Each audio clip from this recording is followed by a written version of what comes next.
Good morning বন্ধুরা, কেমন আছো তোমরা সবাই? আশা করছি সবাই ভালো আছো, সুস্থ আছো। আমিও আগের থেকে অনেকটা ভালো আছি, সুস্থ আছি। আমার নতুন একটি ব্লগে তোমাদের সবাইকে জানাই অনেক স্বাগত, অনেক ভালোবাসা। ঠান্ডাটা কমেনি, কিন্তু তাও মোটামুটি ভালো আছি, কারণ এখন তো বাড়ির কাজ হচ্ছে, বেশ আনন্দেই আছি। তবে শরীরটা সাথ দিচ্ছে না, জানো তো। কত কিছু কাজ বাকি আছে, কিন্তু কিছুই করতে পারছি না, কারণ সেই এনার্জিটাই পাচ্ছি না। সকালবেলা আজকেও তাড়াতাড়ি ঘুম থেকে উঠে গেছি, এখন বাজে 10টা। পুজো করলাম, সকালের সমস্ত বাসি কাজ করে স্নান করলাম। কাজকর্ম আজকে সকালবেলা তোমাদের কিছুই দেখাইনি। তোমরা তো অনেকেই আবার নাকি কাজ দেখলে খুব বিরক্ত হও। আমার জীবনে না, মানে আমার মতো যারা হাউস ওয়াইফ, তাদের জীবনে সংসারের কাজ ছাড়া কি আছে বলো তো। সত্যি কথা বলতে, তোমরা হয়তো আমার ব্লগ দেখে অনেকে বুঝতেই পারো, আমি কিন্তু খুব একটা ঘর থেকে কোথাও যাই না। কারণ ঘোরাফেরা দেখবে, এটা না খুব ভাগ্যের ওপরে নির্ভর করে। শুধু যে টাকা থাকলেই মানুষ ঘুরতে পারে তা কিন্তু না, মানুষ টাকা থেকেও কিন্তু ঘুরতে পারে না। তো বাদ দাও ওইসব ঘোরাফেরার কথা, বাদ দাও। সংসার নিয়ে আমি অনেক হ্যাপি। আমার সংসার, আমি এইভাবেই মানে থাকতে ভালোবাসি। আমি ঘোরাফেরা, আড্ডা এগুলো আমি বেশি পছন্দ করি না। কাজকর্ম করতে ভালোবাসি, কাজকর্ম দেখাতে ভালোবাসি। সকালবেলায় মিস্ত্রি দাদারা আসলো, তো ওদেরকে চা করে দিলাম। এরা আবার লিকার চা খায় না, বুঝেছো, এরা হচ্ছে দুধ চা খায়। তো কালকেও দিয়েছিলাম দুধ চা, আজকে ওদের 3জন এসছে, আজকে ওদের দিলাম দুধ চা। আর আমাদের সকালবেলা আজকে বসিয়েছি ভাত, ডিম সেদ্ধ, আলু সেদ্ধ আর সর্ষের তেল, কাঁচা পেঁয়াজ, কাঁচা লঙ্কা। ভাতটা দেখে কার কার লোভ লাগছে বলো। আমার তো মানে সকালবেলা উঠেই এত খিদে পেয়ে গেছিল। গতকাল রাত্রিবেলায় কিচ্ছু খাইনি, এত গলা ব্যথা করছে আর এত ঠান্ডা লেগেছে, মাথা যন্ত্রণা করছে, খাইনি। সকালবেলা উঠেই ভাতের খিদে পেয়ে গেছে। আর ভাতও কালকে ছিল না, যা ছিল ওরা বাবা মেয়ে খেয়েছিল। তো ওর বাবা বলল গরম গরম আলু সেদ্ধ ভাত করো না, অনেক দিন খাই না। তো সেটা শোনার পরে বিশ্বাস করবে না, আমারও এত যেন তখনই খিদে পেয়ে গেছিলো। তারপরে সমস্ত কাজটা সেরে পুজো করতে করতেই আলু সেদ্ধ ভাত করে নিলাম। এখানে মেয়ের আর আমারটা মাখতে নিয়েছি, আর ওর বাবারটাও আলাদা দিয়েছি, কারণ তোমাদের দাদাভাই আজকে বাড়িতে, আমরা খাওয়া দাওয়া করে একটু পরেই বেরাবো।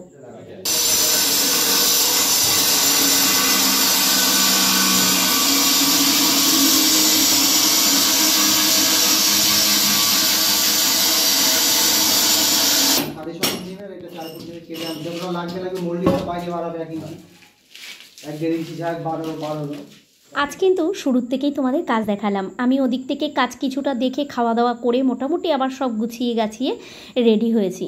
ছাতাটা নিয়ে নিলাম, গাড়ি করে যতই যাই, বাইরের রোদটা তো মারাত্মক, দোনোমনো করছিলাম। তারপরে ভাবলাম না, ছাতা নিয়েই যাই। একটু প্রেশার চেক করাবো, ডাক্তারের কাছে যাব, তো দেখা যাক।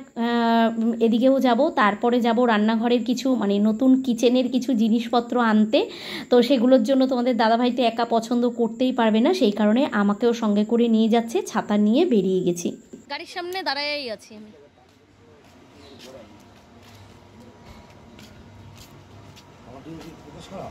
না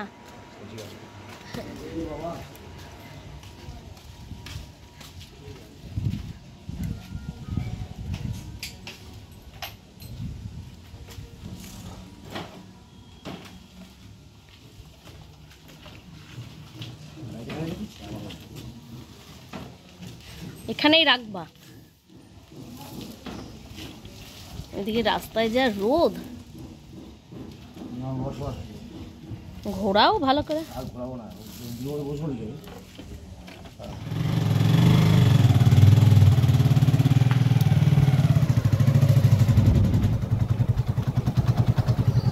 এরম আসতে এত আসতে গাড়ি চালালে ছাতা মাথায় দিলে জোরে চালানো যায় না, আর দেখবে গাড়িতে বসলে গাড়ি আস্তে চালালেও কিন্তু ভালো লাগে না। তো আস্তে ধীরে করে ছাতা মাথায় দিয়ে চলে আসলাম। তো এসেই একদম মানে টাইজের দোকানের সামনেই দেখলাম আখের রস দাঁড়িয়ে আছে, তাই 1 গ্লাস নিয়ে নিলাম।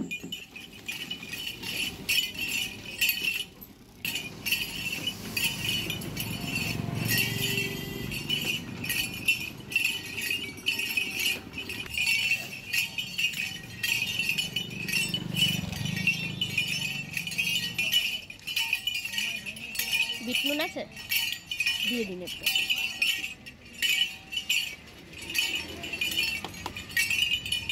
কত এটা? আখের রস খেতে আমার বেশ ভালো লাগে, তবে তোমাদের দাদাভাই বারণ করছিল এখন খেও না।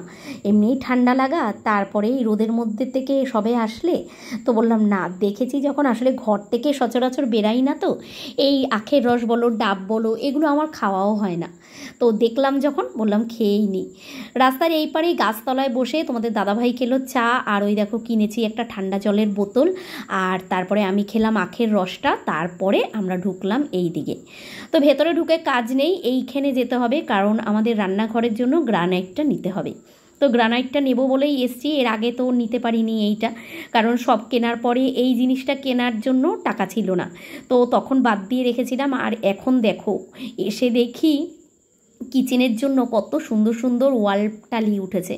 তো তাই মার্বেলের দোকানে গিয়ে দাদাকে বলছিলাম যে দাদা আমি যদি টালিটা চেঞ্জ করা যাবে, বলছে না বৌদি এতদিন হয়ে গেছে আর চেঞ্জ করা যাবে না। আমার ওইটা খুব পছন্দ ছিল, তবে আমিও যেটা এনেছি ওটাও খারাপ না, কালকের ভিডিওতে তোমাদের দেখাতে পারবো, কারণ কালকে আমাদের রান্নাঘরটা পুরো কমপ্লিট হয়ে যাবে। তো চলো আর যেটুকুনি হয়েছে সেটুকুনি তোমাদের দেখাই। এই দেখো আমার সিঙ্কটা বসে গেছে, আর এদিকে কিন্তু আমার রান্নাঘরের জন্য ব্ল্যাক স্টোনগুলো বসানো হয়ে গেছে। আমরা আস্তে আস্তে দেখি ওদের এই কাজগুলো হয়ে গেছে, কারণ আজকে আমার নতুন কিচেনেরই কাজটা করছে, তো ওদের বলেছি ঠাকুরঘরের দিকটা যেহেতু কালকে ফ্লোরের নিচটায় বসিয়েছে, ওরা বলল যে বৌদি আজকে তাহলে কিচেনটাকে কমপ্লিট করি, যতদূর হবে কিচেনটা কমপ্লিট করি। তো আমি বললাম ঠিক আছে, বিকেলবেলা তো পুট্টি কাকু আসবে, তো তোমরা যতটা পারো এই পাশটাকে আগে ক্লিয়ার করে দাও, তারপরে তোমরা বাথরুমের দিকে গিয়ে ঢুকবে। তো এই পাশটা পুরো ক্লিয়ার থাকলে পুট্টি কাকু ওনার মতো করে কাজ করতে পারবে, তো সেই কারণেই যতটা পারলাম তোমাদেরকে দেখিয়ে দিলাম। এসে ওইদিকে কাজ হচ্ছিল, ওখানে একটুখানি দাঁড়ালাম, তারপরে গ্রানাইটটা এসেছিলো সেটাও নিয়ে আসলো, ওরাও কাটিং করছিল, ওখানে দাঁড়িয়ে একটুখানি দেখছিলাম। তোমাদেরকেও দেখালাম রান্নাঘরটা, আবার দেখাবো বিকেলবেলা, ওরা আবার কাজটা করে বেরাক, ওখানে প্রচণ্ড ধুলো হচ্ছে। তো গেলাম, গিয়ে আসার পথে একটু ওষুধের দোকানে গেলাম, কারণ আমার শরীর আজকে প্রচণ্ড খারাপ লাগছে। এখনও দেখো বিছানা গোছাইনি, বিছানা এখন গোছাবো, বিছানার চাদরটা চেঞ্জ করব বলে, তো তখন আর হুড়োপাড়ি করে গোছাইনি, আর গোছাবো কি তখন আমার ভালোই লাগছিল না। তো তারপরে ওখানে গেলাম, গিয়ে আসার পথে ওষুধের দোকানে গেলাম, ওখানে গিয়ে প্রেশার চেক করালাম, একদম লো প্রেশার। তো ওনারা বললো একটু ডাক্তার দেখাতে, সুগার টেস্ট করতে বললো। আমি বললাম যে শরীরে কোনো এনার্জি নেই, কোনো কাজের এনার্জি পাচ্ছি না, মনে হচ্ছে শুধু শুয়ে থাকি আর শুধু মাথা ঘোরাচ্ছে আর গা হাত পা কাঁপছে। তো যাই হোক, ওনারা তো আমাকে ওআরএস দিল, বললো বৌদি একটু ওআরএসের জল খাও বারে বারে, আর ভিটামিন ওষুধ দিল, বললো এই ভিটামিন ওষুধটাও খাও, এটাও খুব ক্যালসিয়ামের কাজ করে, এনার্জি আনবে শরীরে, আর একবার ডাক্তার দেখিয়ে নিতে, কারণ আমার ঘাড় প্রচুর ব্যথা, বললো পন্ডেলাইসির জন্য এটা হতে পারে, তো একবার একটু ডাক্তার দেখিয়ে নাও, আর ডাক্তারকে বলে তারপরে একবার সুগারটাও টেস্ট করিয়ে নাও। তো সেই কারণে ডাক্তারের কাছে নামও মানে ওদের কাছে নাম লিখিয়ে আসলাম, কালকে 7:30টার সময় ডাক্তার বসবে, তো ওরা ফোন করে দেবে, যদি 7:30টায় বসে তো ওরা ফোন করে দেবে, আর না হলে একটু দেরিতে বসলে সেটাও ফোন করে জানিয়ে দেবে। তারপরে বাড়ি এসে অনেকক্ষণ ওই ঘরের দিকে দাঁড়ানো ছিলাম, তারপরে একটুখানি চোখে মুখে জল দিলাম। রান্নাবান্না তো কিছুই নেই, কালকেরই সব তরকারি আছে, সেটা দিয়েই হয়ে যাবে।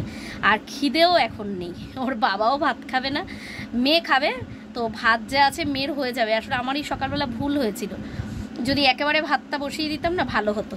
তারপর ওর বাবা বললো না আমারও খিদে নেই, আর আমার নিজেরও এখন খিদে নেই, মেয়ে খাবে, মেয়েকে দেবো, মেয়েও পরে খাবে, বললো এখন খাবে না, পনিরের তরকারি দিয়ে শুধু খাবে, ওর আন্তাজে ভাত আছে। আর এখন একটুখানি বসবো, বসে তারপরে বিছানাটা গোছাবো,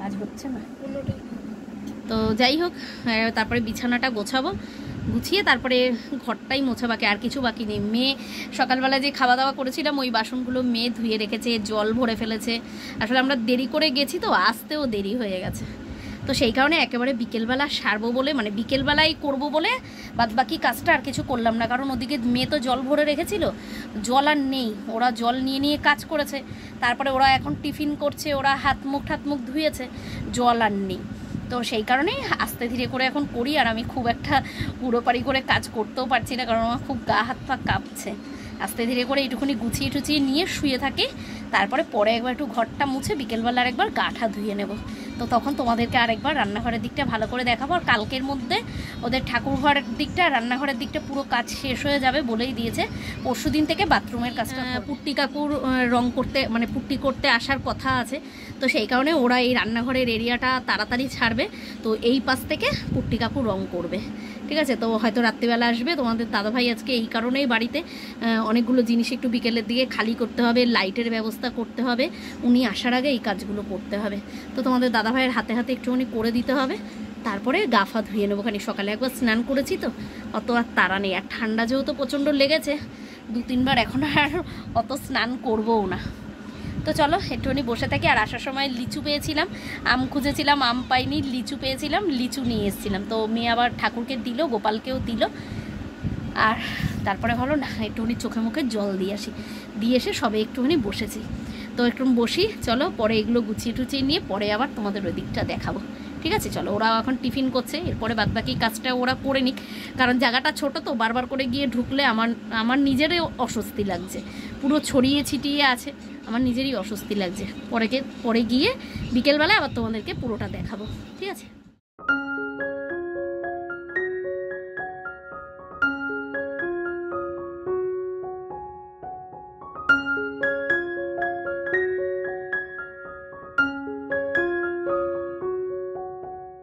কোথাও থেকে আসার পর দেখবে যদি কোনো কাজ থাকে না তখন আর শরীর দেয় না। তোমাদের দাদাভাইকে বলছিলামই যে এই কাজটুকু আমার আছে, করে ঠোরে একেবারে একটু স্নান টান করে তারপরে চলো যাই, কারণ টাইলসের দোকান বেশ অনেকক্ষণই খোলা থাকে। তো তোমাদের দাদাভাই বললো না তাড়াতাড়ি চলো, আর তাড়াতাড়ি আমার যেতে হতো, কারণ আমরা এসে দেখি যে ওদের কাজ করার মতো আর জিনিস ছিল না। ব্ল্যাকস্টোন তো ওদের বসানো হয়ে গেছিলো, তবে গ্রানাইটটার জন্য ওরা বসেছিল।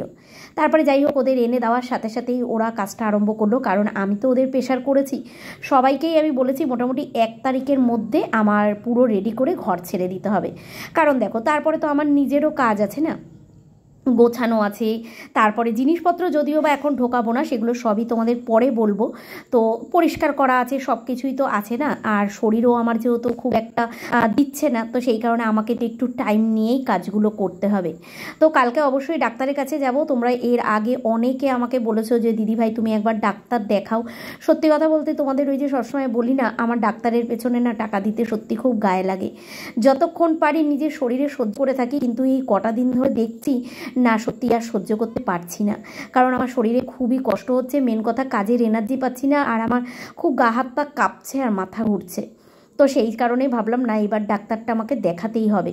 তো কালকে যাব ডাক্তার দেখাতে, দেখিয়ে ঠাকুর করে যাতে এর মধ্যে আমি একটু সুস্থ হয়ে যেতে পারি, কারণ এখন আমার কাছে প্রচুর কাজ। শুধু ওই ঘর বলে না, অনুষ্ঠান করার আগে আমাকে এই ঘরটাও পরিষ্কার করতে হবে, কারণ আমরা তো এখন এই ঘরেই থাকবো।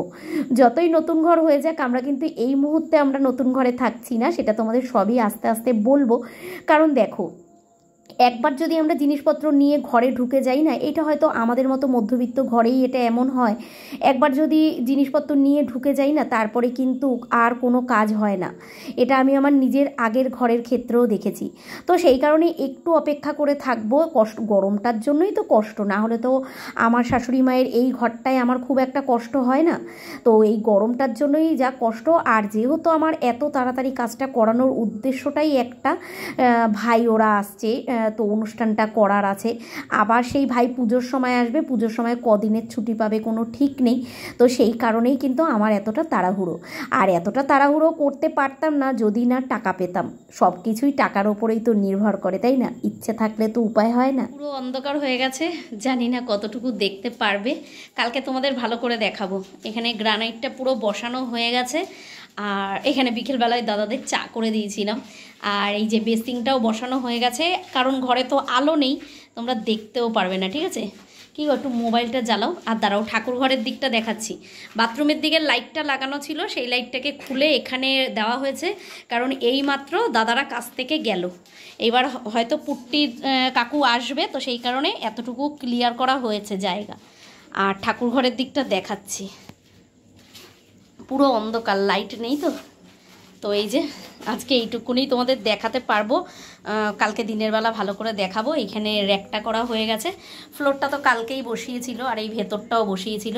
আজকে রান্নাঘরের কাজটা পুরো কমপ্লিট করেছে বলে এদিকটায় আর হয়। এখন রান্নার জায়গাটা না দেখতে বেশ ভালো লাগছে, ওর মানে জানি না তোমাদের হয়তো বড় বড় লাগছে, কিন্তু আমাদের কাছে খুব ছোট ছোট লাগছে, জানো তো, মানে অনেকটা ছোট হয়ে গেছে জায়গাটা। কালকে দিনের বেলা ভালো করে দেখাবো, তখন বুঝতে পারবে। বেশ পছন্দ হয়েছে আমার। আর আমার এই গ্রানাইটটা না মানে একটু সাদার মধ্যে পছন্দ ছিল কিন্তু পাইনি, তো সেই কারণে আমার বাপের বাড়িতে যেরকম গ্রিন কালারের বসানো ওই কালারেরই এনেছি। আর আমি কালকে ওয়াল টালিগুলো বসাবে, তো সেটার সঙ্গেও দেখলাম ম্যাচিং হয়ে যাবে। আর বেসিংটাও এমন বসিয়েছে, কালকে ভালো করে দেখাবো, বুঝতে পারবে। বসিয়েছে না, আমার খুব একটা পছন্দ হয়নি। তবে ওই দাদারা বললো এখন নাকি বেসিং সবাই, মানে সিঙ্ক, বেসিং তো না সিঙ্ক নাকি এখন সবাই এইভাবেই বসায়, কিন্তু আমার খুব একটা পছন্দ হয়নি। ওরা বললো যে আমার তো মানে জানি না এখন হবে নাকি, আমার পরে মডেলার কিচেন করার ইচ্ছে আছে। ওরা বললো যে ওই রকম কিচেন যদি বৌদি করেন তাহলে এইভাবে বেসিংটাই বেশি ভালো লাগে, মানে সিঙ্কটা বেশি ভালো লাগবে। আর এখন নাকি সবাই এইভাবেই বসায়, জানি না। তো এইভাবে বসিয়ে দিয়ে গেছে, কালকে ভালো করে তোমাদের দেখাবো। এখন তো আলো নেই, কালকে দিনের বেলা ভালো করে দেখাবো।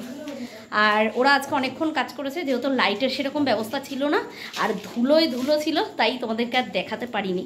এখন যতটুকু দেখালাম, কালকে সকালবেলা ভালো করে দেখিয়ে আগে ভিডিও আরম্ভ করব, ঠিক আছে? দেখি এখন ফোন করব রং কাকুকে, যদি আসে তো ভালো, দেখে আসার তো কথা, একবার ফোন করে জেনে নিই আসবে নাকি, সেই বুঝে এখানে আরেকটা লাইটের ব্যবস্থা করা হবে। শরীরে এনার্জি না থাকলে না কোনো কিছুই ভালো লাগে না। আর আমি একটা জিনিস লক্ষ্য করে দেখলাম, ছাদের ঘরে না দিনের বেলায় কোনো গরম লাগে না, যত গরম রাত্রিবেলায়। ওখানে দাঁড়িয়ে তো তোমাদের সঙ্গে কথা বলছিলাম, কিন্তু ওখানে একটু দাঁড়াতে পারলাম না, ঘরে চলে এসেছি। এসে পাখার তলায় একটু বসেছিলাম, মেয়ে সন্ধে দিল, সন্ধে দিয়ে এখন বাবা আর মেয়ে বেরিয়েছে একটু বাজারের দিকে। আর দুপুরবেলা তো যা রান্না, মানে গতকালকের যা রান্না ছিল সেগুলোই আমরা খাওয়া দাওয়া করে দুপুরবেলা শেষ। এখন দেখি ওরা বাবা মেয়ে গেছে, সন্ধেবেলায় কি খাওয়ার নিয়ে আসে সেটুকুনি খাবো। আর রাত্রিবেলার জন্য আমি চাল ধুয়ে রেখেছি, চালটা ধুয়ে ভিজিয়ে রাখলাম। রাত্রিবেলায় আলু ভাজা, ডিমের অমলেট দিয়ে রাত্রিবেলায় ভাত খাওয়া হবে। আর কিছু ওর বাবা বললো রাত্রিবেলায় কিছু রান্নাবান্না করতে হবে না, তুমি শুয়ে রেস্ট করো। আবার কালকের থেকে মানে শরীরটা এখন অনেকটা ভালো আছে। ওষুধটা যে এনেছি ওষুধটাও খেয়েছি। আর আমি দেখলাম ওই যে ওআরএসের জলটা যে দিয়ে খেয়েছি, একটা প্যাকেট খাওয়া হয়ে গেছে, ওটাতেও দেখলাম শরীরে অনেকটা মানে আগের থেকে একটু ঠিক হয়েছে। তো কালকে তো ডাক্তার আছে, কালকে ডাক্তার দেখাতে যাব।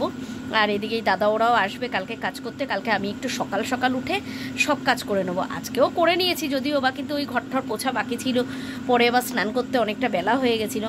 তারপরে একটু শুয়েছি, শুয়ে ঘুমিয়ে পড়েছি। তারপরে বিকেল থেকে ওরা কাজ করছিল, ওখানেই দেখছিলাম, দেখতে দেখতেই টাইম কেটে গেছে। তো চলো, আর তো আজকে ভিডিও দেখানোর মতো কিচ্ছু নেই। এরপরে কি করব, আমি একটু শুয়ে শুয়ে ফোনই দেখি। তো আর একটুখানি ভিডিওর কাজ আছে, সেটুকুনিও করব। তো চলো, আজকের ভিডিওটা এখানেই শেষ করলাম। সবাই ভালো থেকো, সুস্থ থেকো। আবার দেখা হচ্ছে আগামীকাল নতুন একটা ভিডিওর সঙ্গে। আজকের মতো